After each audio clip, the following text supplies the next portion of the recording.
Welcome back to another episode of Unscripted, the go-to podcast for those flipping the script and taking the unexpected path.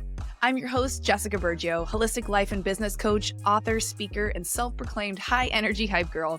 Each week, I'm bringing you inside. No gatekeeping here. I'll touch on proven holistic business strategies, powerful mindset shifts that have led my clients through massive transformations, and no BS conversation with industry leaders designed to help you get out of your own way to actively pursue a life of purpose. If you're ready to ditch the limitations at the door, hit follow and get ready to be activated to step boldly towards your big goals. Now let's dive in. How the frick are ya? I am so excited to introduce you to today's guest. Kelly Kussman is someone who's been in my world for quite some time now, and I've watched the evolution of her brand, Cayla Gray, really grow in a grassroots type of way. We had such a great, honest, real, raw conversation around a few topics I know you're going to love. Kelly is not just an entrepreneur. She is a mentor and a retail strategist with more than 25 years of experience within the retail industry. She has built multiple divisions for Fortune 500 companies and eventually started her own company, Cayla Gray. Her ability to see clarity through chaos and create more efficient operation processes for product-based businesses, large and small, has resulted in time savings and millions in cost savings. Kelly now loves to pay it forward by using her knowledge to apply these principles to small businesses through consulting and speaking. She's literally come from a corporate background, managing over $2 billion in assets, to starting a grassroots fragrance company. Like I said, had the pleasure of watching grow. I see Kelly show up at all the events. She does the non-scalable shit that really has moved the needle in her business. And I have so much respect for what she has built. You're going to love the story of how Cayla Gray was born. And if you love this episode, we love hearing from you. I love getting the validation kicks. It is literally the biggest gift you can give to a creator. So if you love this episode, please take 2 minutes, which really it's 20 seconds, to go leave a rating and review for the show. If you haven't followed or subscribed, please do that. It lets me know how many people are having fun listening to this show. And if you are someone who's taken an unscripted path in life and you want to be featured on the show, reach out, send me a DM or click the link below and leave me a message on my website. You can let me know your story or share with me what you think would be of value to the listeners. I always love meeting new people, getting to ask the juicy questions and dig into the things that are driving people to take an unscripted path. It literally is a love language of mine to learn.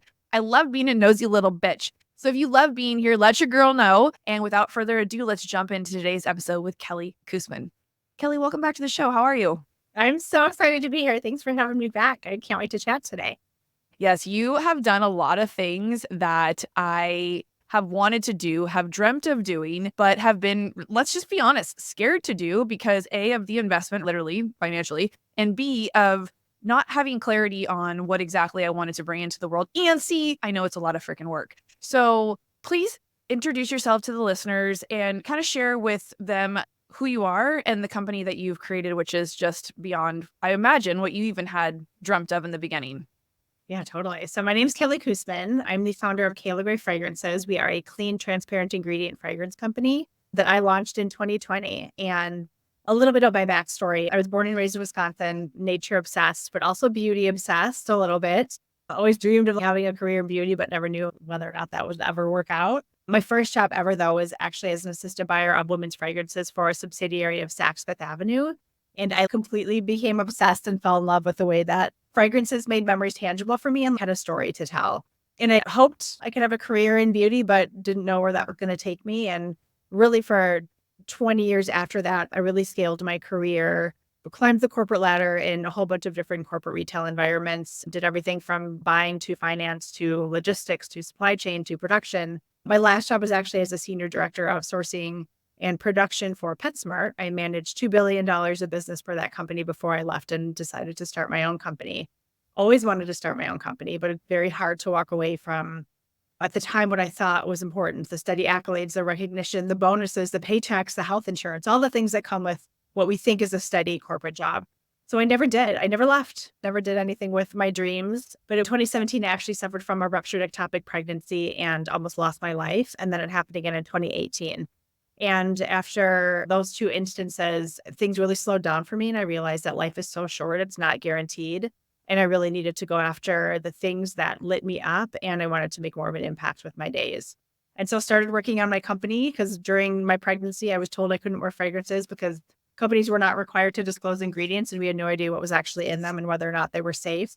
And I remember being so heartbroken by that because, like I said earlier, fragrance was such an important part of my identity. And so knew that I was going to start a transparent ingredient fragrance company, create something that I couldn't find out there that I loved, and started working on Cayla Gray in 2019, named the company Cayla Gray because it was going to be the name of our first baby as a way to just honor the heartbreak, but put beautiful things out into the world. And yeah, we launched on Black Friday of 2020.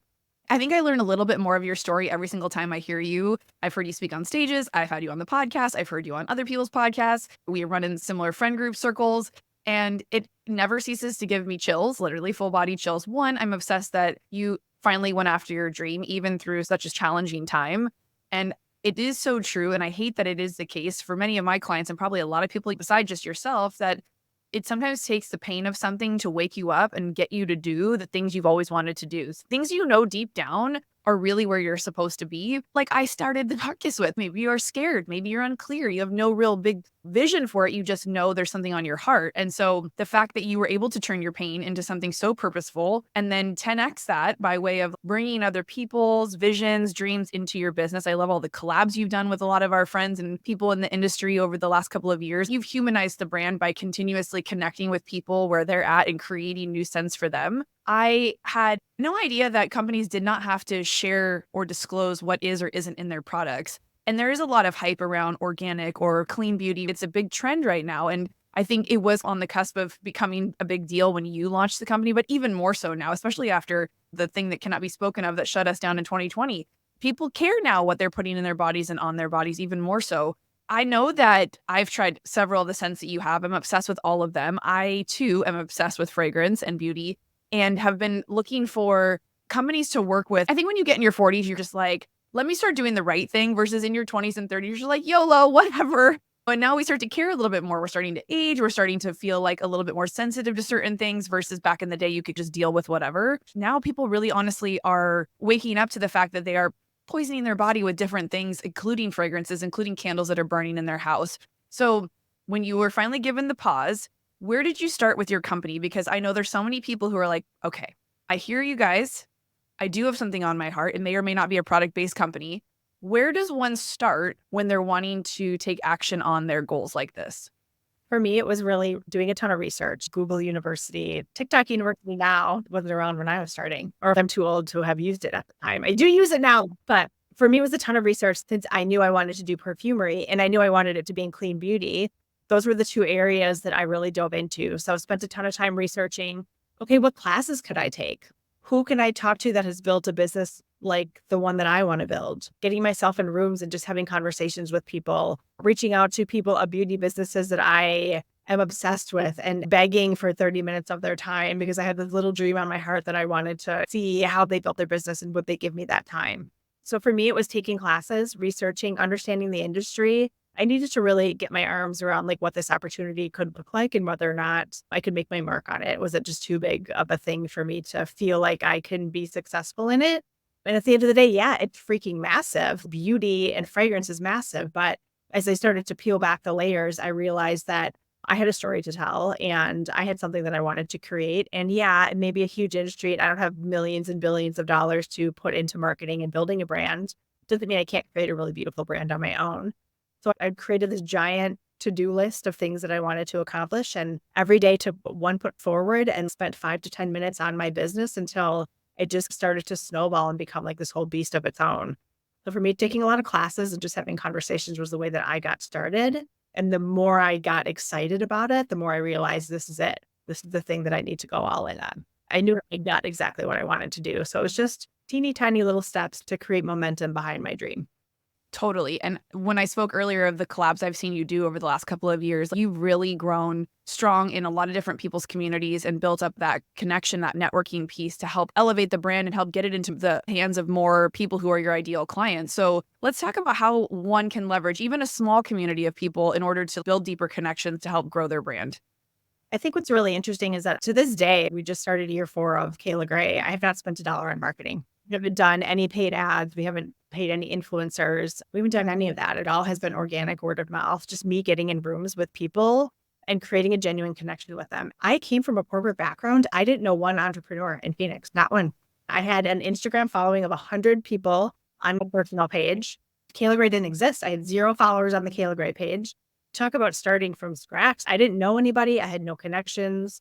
I'm so grateful that there's a very large entrepreneur community here in Phoenix, but I had no idea. And so it goes back to the research. I started researching like women's entrepreneur groups in general, entrepreneur organization near me. It was the Googling, finding, showing up to events, not knowing anybody, and just starting to have conversations. And when you start to tell people your dreams and you get so excited about the dream that you have on your heart, you'll be shocked at the amount of people that will open doors for you, make introductions for you, or just give you a little bit of their time and use their expertise to help you build that dream. It truly is about connection. And to this day, we haven't paid for any marketing. We probably need to start, but it's all been organic growth because of the connection, and people felt my heart behind the brand that I wanted to create. So it's just conversations. I love that. And time, right? You have to put the time in. And we talked earlier before we hit record because I know that it's not just me. It's come up in conversation before with some of my coaching clients, girls that are in the mastermind, girls that I've been in other rooms with, around the kind of message we're being sent in the entrepreneurship community around scaling businesses and around not doing things that aren't scalable because you want to be able to grow a business to a certain size. How have you been able to stay in your bubble and do you and build your business the way you wanted to build it while still doing things that are quote unquote not scalable, right? I see you at all the events with your full setup. I know you had to get there the night before and pull everything there and do all the work. And you're the one running the Cayla Gray booth because you're humanizing the brand by still showing up and being so much in it.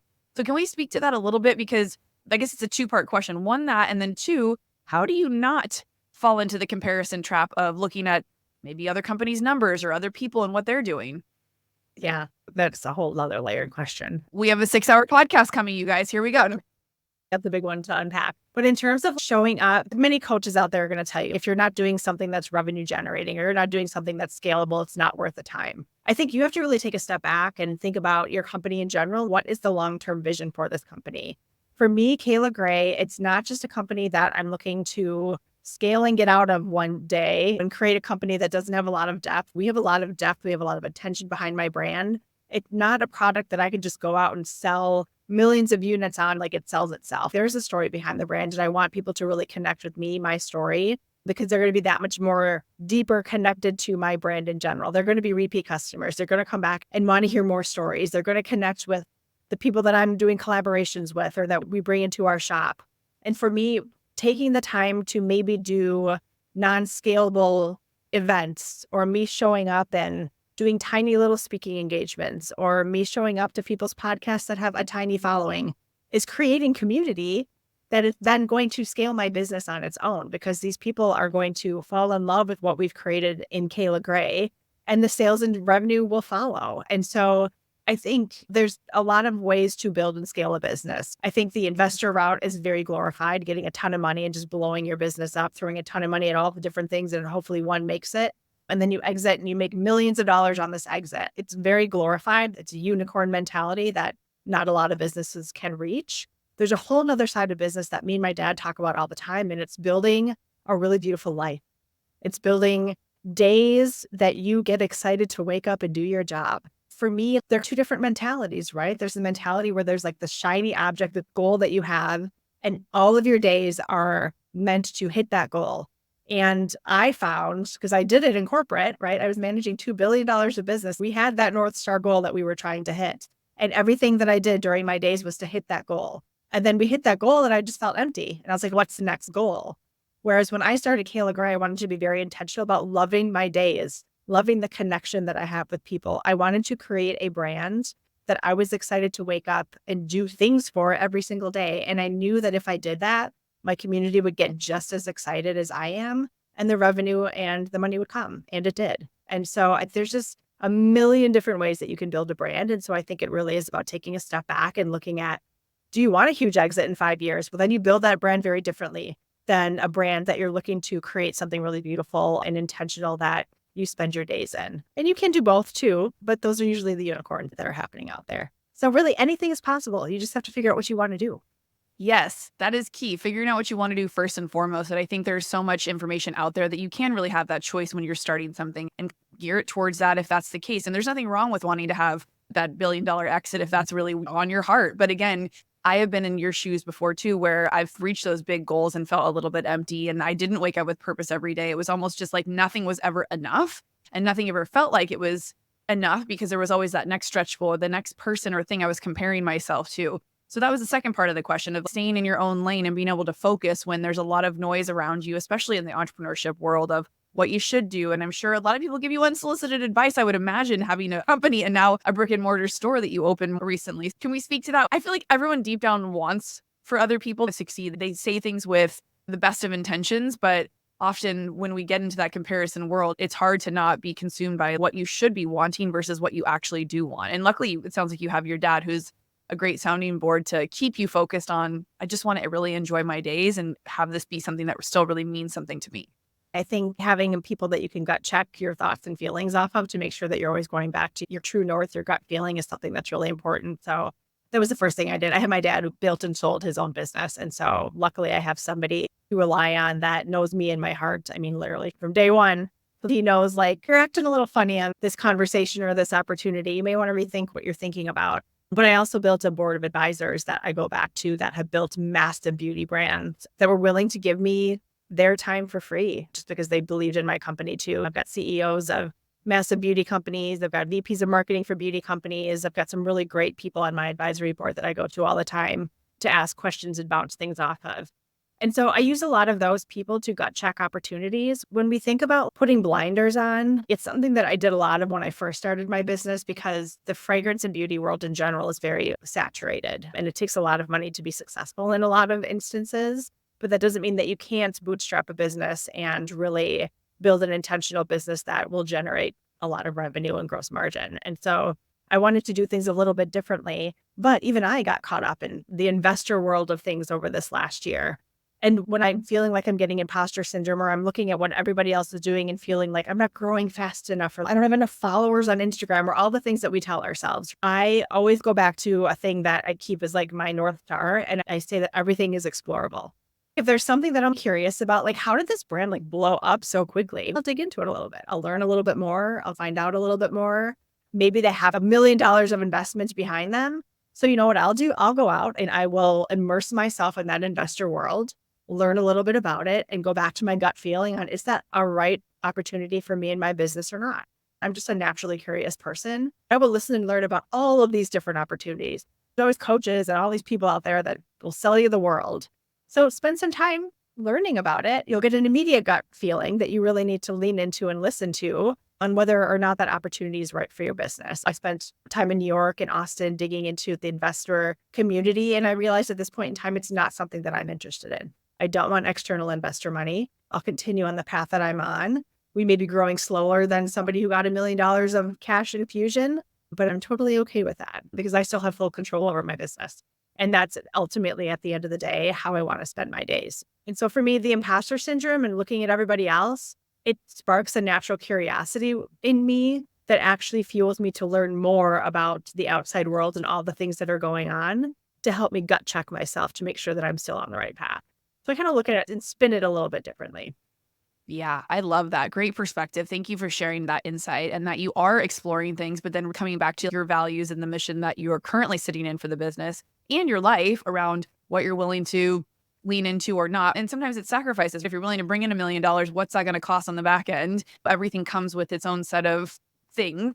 I'll keep it in a positive light because we can look at it either which way. But I think being discerning on something looking like an opportunity or maybe just being something that's distracting because it looks shiny. Getting curious is like the best thing you can ever do before jumping to something or saying yes to something that feels like oh my gosh, this just fell in my lap.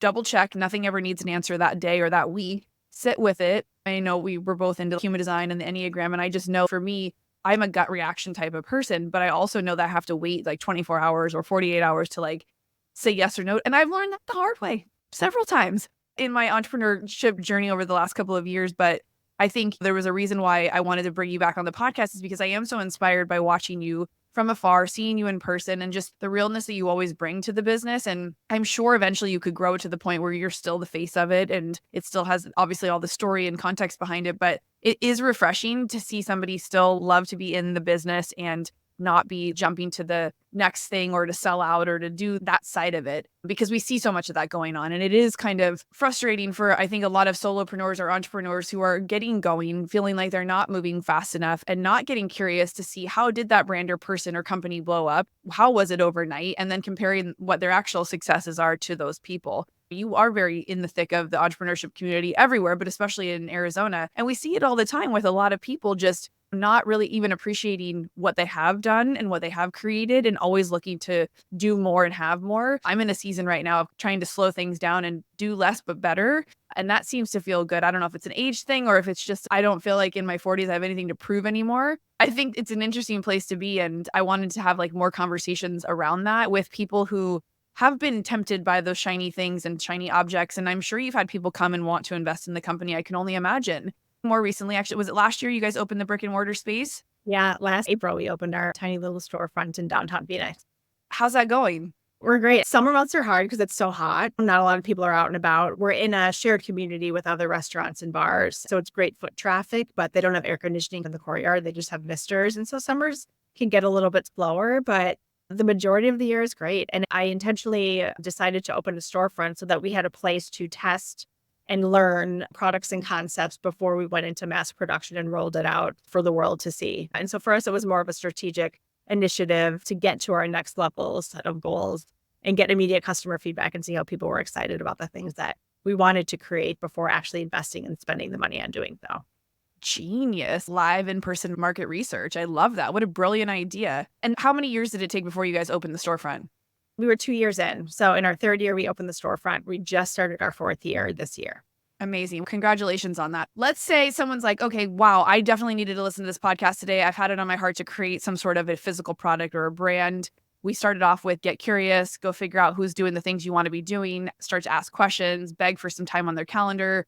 I know you do a lot of one-to-one coaching when it comes to other people wanting to start their brands. What are the major questions that people have, or are there overarching same things that seem to be like the first few steps people need to take in order to get things going?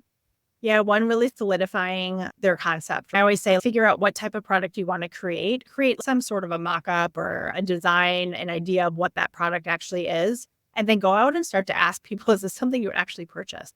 Is this something that you would get excited about? There's ways to do that. Starting to generate email lists, using your friends and family just to ask questions to, using your other community, people going to like these entrepreneurship events and just asking people questions in general. Is this something that you see a white space in? Just to see if it's something that people would purchase before you move forward. It's something that I always suggest. People have a lot of opinions on your business, so stay true to yourself and the things that you really do want to create. But there does need to be some sort of a white space for you to be successful in the things that you are creating. And just because somebody else has created something similar doesn't mean that you can't be successful and put your own spin on it too. So don't always think that there needs to be this crazy white space opportunity for you to have success. It's really about, would people buy this? Would people get excited to purchase this product? Second is sourcing. People are always coming to me to figure out, where do I go to create this product?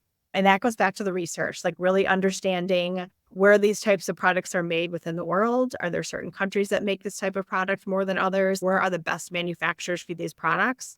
And then really diving into the nitty-gritty specifics, like Googling custom manufacturing for, let's say you want to create a blanket. You want to create some new fancy weighted blanket, right? So like researching where blankets are typically made, researching if there's any other companies out there that have created something similar to what you have wanted to create, see where they're manufactured, do a ton of competitive analysis to see what's out there in this world. Is this already being done? And then Googling and researching what other manufacturers are making this and where. There's a whole sampling process and costing process I could speak about for days, but really it is just about research and understanding what the market opportunity is. And if there's anybody out there that can help you start to sample and manufacture the product that you want to create. People are asking me in our coaching calls, like, where to start.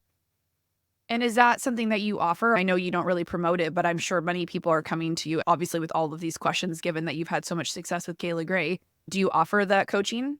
Yeah, we do. It's called our Ops Academy. So basically, if you have an idea in your head, we will help you get it up and manufacture it up and running. And we try to get you to the first 6 figures within your business. And then the idea is for us to set up operations for your business. So set up your financials, get you to understand how to look at your P&Ls, how to look at your cost and margin to make sure that you're making a profitable business. We teach you how to negotiate with manufacturers, the questions to ask, all the different things we have within this apps program. And I don't really promote it too often because I take a smaller amount of people on every single year because I really want to deep dive into their business to help them be successful. But the idea is that you don't need me after 6 months to a year. You can successfully run your business on your own. I'm there for SOS questions. There's always questions like a big retailer wants to pick you up and you need to know how to negotiate or dig into vendor compliance manuals. I'm here for you. But the idea is that I set you up with all of those systems so that you can run your business on your own and you don't need me anymore. I really enjoy doing it, but it's really just been referral and word of mouth so far. Amazing. Okay, so if you guys have ever wanted to start your own product-based company, you know where to go now. I love that this is a new resource that we can talk about and share here on Unscripted. Kelly, you've definitely chosen an unscripted path in this later phase of life, and I'm so proud of you, so proud for you, so stoked to get to know the story really even in more depth behind and watch your journey unfold. And now you're getting to help so many other people create their vision and their dream. What a gig you've put together, sister. Oh my gosh, I love this. You guys, if you have not checked out Cayla Gray, you have to check out. They have so many cool scents, different candles, and the fragrances are amazing. There's something for everybody, probably more than one thing for everybody, because I think we can sometimes fall in love with one fragrance, but every time I try one of the new ones, I know you and Sam Harper had put some together. I really loved those. I think the collabs are super fun, and maybe one day we can do one for Unscripted. I think that would be super special and fun. I wish you nothing but the most success. Where can we find you? Where can people follow along the journey and or order some products? Yeah, come find me. So Cayla Gray Co is our Instagram handle, CAYLAGRAY Co. And then website, caylagray.com. My personal website is kellykussman.com. That's where you can find information about my coaching and programs. But yeah, come see me, come hang out, come to Phoenix. There's so many events going on. I'd love to hear your story and all the dreams you have on your heart and what you want to build. Share with the listeners where the space is in downtown Phoenix. This guy created this most beautiful community in downtown Phoenix on First and Roosevelt. It's a bunch of shipping containers that he converted into bars, restaurants, and shops. And so it's such a vibe. It's so fun to come down. We've got DJs every night and it's just a great time. So come down and hang with us in downtown Phoenix too at our shop. Oh my gosh, yes. If you guys are in Phoenix, go check that out. Kelly, I am just so appreciative of your friendship. I wish you nothing but the best. You guys, if you love this episode, you know what to do. We love hearing from you, your aha takeaways. Is anyone going to take some action and start their product-based business? I want to know. You've got the plug right here. She could take care of you. And if there is something on your heart that you want to hear on this podcast, if there's something that you want to share, if you feel like you have a good story and you want to bring it onto the podcast, let me know. I'm sending you guys all the love and we'll see you on the next episode of Unscripted.